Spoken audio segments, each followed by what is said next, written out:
നമുക്ക് വളരെ അഭിമാനമായി മാറിയ ഫീലമ്മ. ഫീലമ്മ ഫ്രം കോഴിക്കോടാണ്. ഫീലമ്മയുടെ വീട് വസന്ത ശശീന്ദ്രൻ. ഹലോ മാം, നമസ്കാരം. നമസ്കാരം. നമ്മുടെ പാടാൻ റെഡി ആയിരിക്കല്ലേ? റെഡി ആയിരിക്കാം സാർ. അപ്പൊ നമ്മള് കുറച്ച് പാടുമല്ലോ. അപ്പോൾ ലോകത്തെ എമ്പാടുമുള്ള പുതുവത്സരം ആഘോഷിക്കുന്ന ആളുകൾക്കെല്ലാം വേണ്ടി ഈ വോയിസ് ഓഫ് കേരള എന്ന ഫ്ലവേഴ്സിന്റെ പരിപാടിയിൽ വന്ന് പാടി തകർത്ത അതേ ഫീലമ്മ നിങ്ങൾക്കായി പാടുന്നു. ഓവർ ടു ഫീലമ്മ, വസന്ത ശശീന്ദ്രൻ.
കൈകളിൽ വീണാടുവാൻ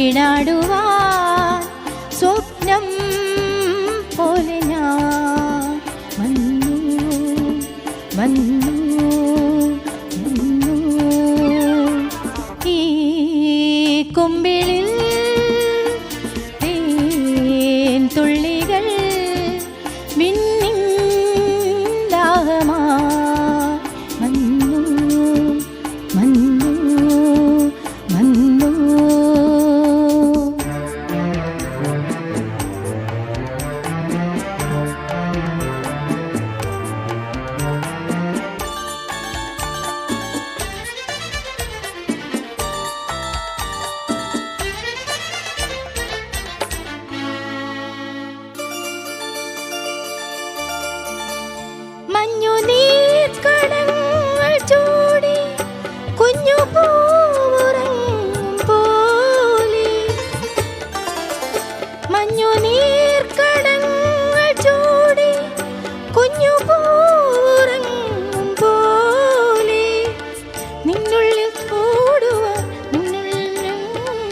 നിന്നെ തിരയുവാൻ വന്നിടുന്നു.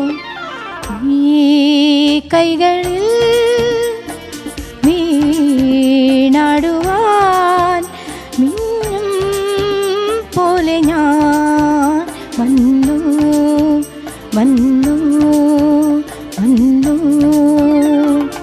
ഈ കുമ്പിളിൽ തേൻ തുള്ളികൾ ദാഹമായി വന്നു വന്നു വന്നു. Oh thank you thank you thank you thank you Vijayakumar. Thank you ഫീലമ്മ.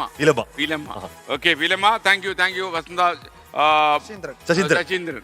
ആഷ്മിയുടെ memory അപാരം. അത് ഈ നമ്മുടെ പുതുവർഷം ആഗതമാകാൻ പോവുകയാണ്. ഇനി ഒരു കഷ്ടിച്ച് ഒരു മണിക്കൂർ പോലും ഇല്ല. 55. ഷാജി പൊയ്കയില് ഈ ഒരു പക്ഷേ ഈ പുതുവത്സരം വരുമ്പോഴൊരു വലിയ സംശയം വിജയകുമാരോടാ ചോദിച്ചത്. SK ഒരു സംശയം ആകാലോ. നമ്മുടെ ഈ വിജയൻ ചേട്ടൻ ഈ മീശ ഇല്ലാത്തത് യഥാർത്ഥത്തിൽ മീശ ഇല്ലാത്തതാണോ അതോ വെക്കാത്തതാണോ? ഈ വർഷം ഏറ്റവും വലിയ സംശയം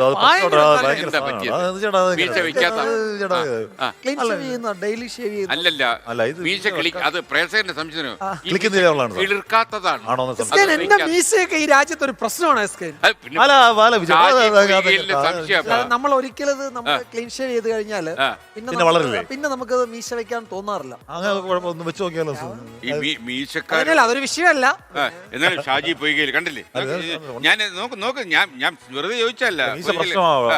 ഭയങ്കരം മീശ തന്നെ പ്രശ്നം. ഭയങ്കരം തന്നെ. ഷാജി അതെ, അതെ. ഷാജി ഒന്ന് വായിച്ചു. അതെ എസ് കെ ഒരു സംശയം, നമ്മുടെ വിജയൻ ചേട്ടൻ മീശ ഇല്ലാത്തതാണോ അതോ വെക്കാത്തതാണോ? ശരി അതാണ് ഇത് പ്രശ്നം. ഞാൻ ഒരു കാര്യം ചെയ്യാം, ചോദിച്ചാ ഞാനൊരു കാര്യം ചെയ്യാം, കുറച്ച് ദിവസം മീശ വെച്ചിട്ട് മീശയൊക്കെ റെഡി ആക്കിയിട്ട് ഒരു അതിന് വളരണ്ടേ? വളരെ തീരുമാനിച്ചോ മതിയോ? അതെ, പ്രശ്നം.